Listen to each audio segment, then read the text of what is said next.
Hi, it's Gina with WTI. I want to tell you about this Artmeer breakfast tray.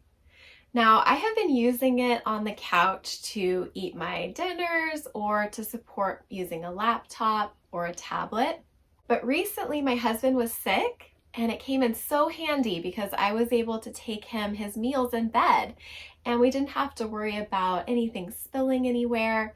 We could put soup, bread, drinks, anything that we needed to on it, and it was really convenient and easy for him to eat directly from the tray. And then I was able to take it away again later and not worry about spilling anything. This tray has so much functionality.